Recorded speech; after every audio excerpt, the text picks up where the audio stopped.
Good morning, everyone.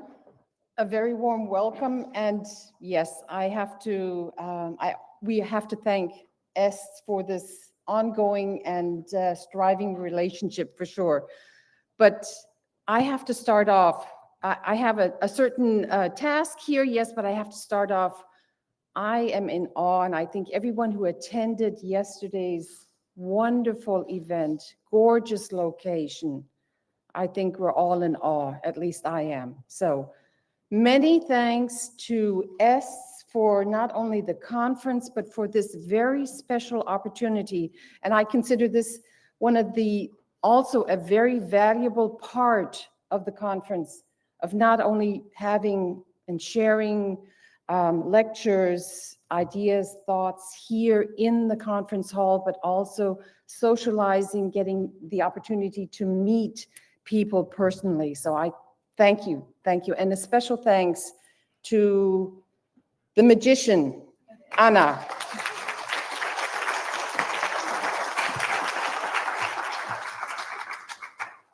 Okay, so thank you for the introduction. My name is Michele Dunlap, president of Tics and Tourette across the globe, and I'm very honored to welcome you today, this morning, here at the third day, Friday session, closeout session of the S conference here in not only the stunning, but the historic city of Athens in Greece. So we're gathering as a multitude of stakeholders, researchers, clinicians, scientists, advocates, families, people with lived experience, individuals that are important. Many of us come from different countries, have different languages, have come from different disciplines, but we are united to share a purpose, to better understand, to support, and to uplift those living with tics and Tourette syndrome. We as TTAG are not only honored, but we're thrilled to be part of this year's S conference again, a space where new research meets lived experience, where open dialogue challenges assumptions, and where our shared commitment to inclusion and innovation is stronger than ever. Whether you are here in person or joining via live stream, we thank you for your presence and in particular for your voice. This morning, the program begins with an important and timely question. Is the term of neurodiversity helpful within Tourette syndrome? It's a question that invites reflection, conversation, and perhaps even some discomfort. And that's a good thing, because meaningful change rarely happens without it. Today's session will explore that question through a panel with an interactive audience, which I hope you'll be interactive this morning after last evening's party. And yes, the conversation is complex because Tourette syndrome is complex. It exists at the intersection of neurology, of psychology, education, social stigma, identity, and acceptance. It impacts individuals in vastly different ways, yet often is with deeply shared experiences of misunderstanding, of misrepresentation, and sometimes invisibility. At TTAG, we are guided by a belief that language shapes reality. The words we use to describe Tourette and those who live with it can either limit or liberate, confine or connect. Language can box people in, or it can open doors to belonging, understanding, and empowerment. So when we talk about neurodiversity, we're talking more than just a label. We're talking about a framework of respect, a way of recognizing that neurological differences, including Tourette, are a natural and valuable part of the human experience. But we also recognize that labels carry weight. They can feel empowering to some and heavy or I can't pronounce that word, to others. They can invite inclusion or create new kinds of exclusion.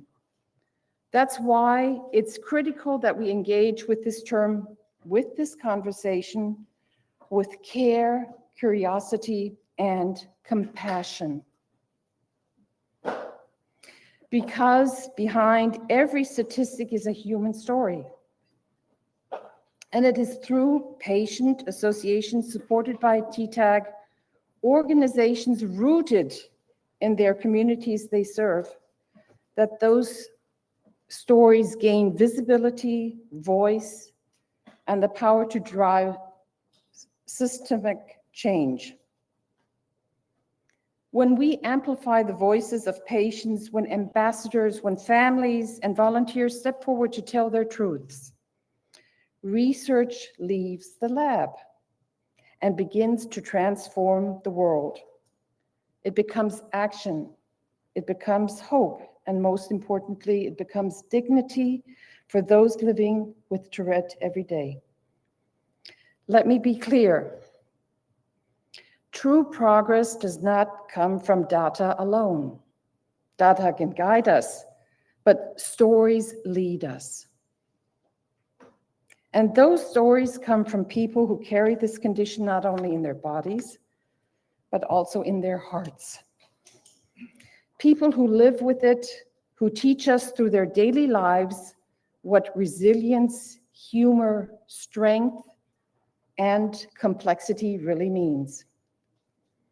When people share their lives with a neurodiverse condition like Tourette, something extraordinary happens. Others feel seen. That's what we call empathetic recognition. And it's more than just an idea. It's a powerful force. One that breaks isolation, builds community, and creates space for healing.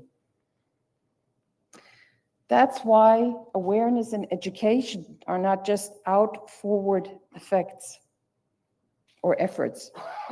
They are internal ones as well. Because raising awareness isn't just about showing Tourette to the outside world. It's also about helping people with Tourette see themselves more clearly. We want every child, every teen, every adult with Tourette to grow up knowing I am not broken. I am not less. I am not alone, but I am whole. I am valid, and I am valuable.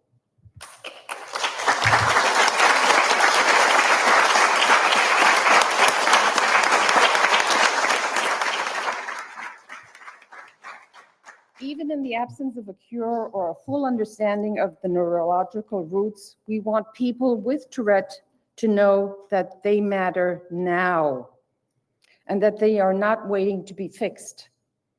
They are already complete. And the work of research, medicine, and advocacy is not to change them, but to support them. We also need people living with Tourette to know what's happening in the research field, even if the outcomes are still unfolding. Knowing that dedicated scientists, clinicians, professionals are working tirelessly gives people something powerful, hope. And that hope is woven into the work of Tourette associations around the world, including TTAG and our growing global network of partners. Every day, we strive to transform individual struggles into a collaborative narrative of resilience, strength, and advocacy. In doing so, we shape a model of care that is more informed, more humane, and more inclusive. A model rooted in partnership with those who are most impacted. Let us remember this. Empathy comes or becomes a force for transformation when numbers are connected to real lives. That bridge between science and story, between statistic and soul, is built by communities, associations, and volunteers who work to make the invisible visible. And that visibility matters. Because to truly visualize Tourette is not just to highlight its challenges, it is to transform the narrative. To move away from suffering as the centerpiece of the story and toward capability, creativity, and connection. We want to ensure that Tourette is represented not only in textbooks and journals, but in classrooms, workplaces, media, and policy conversations, not as a condition to pity, but a condition to understand.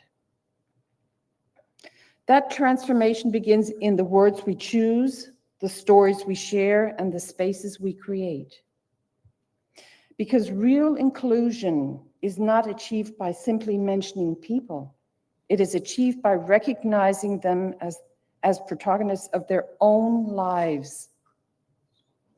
As we engage today in a discussion and reflection, I'd like to encourage all of us, regardless of our role that we have here, to listen not only for answers, but for meaning. Let's create a space for disagreement without division. Let's hold complexity without rushing to closure. And above all, let's center the human being in everything we do. At TTAG, we are committed to building a more connected global community, one in which people with Tourette feel empowered, informed, supported, and celebrated. And we are proud to be in this work together along with all of you. So once again, thank you for being here, for showing up, for speaking up, and for caring deeply about the people behind the research.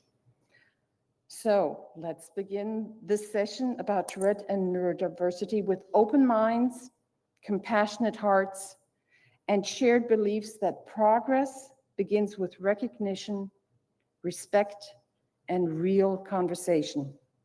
Thank you for being here, and thank you.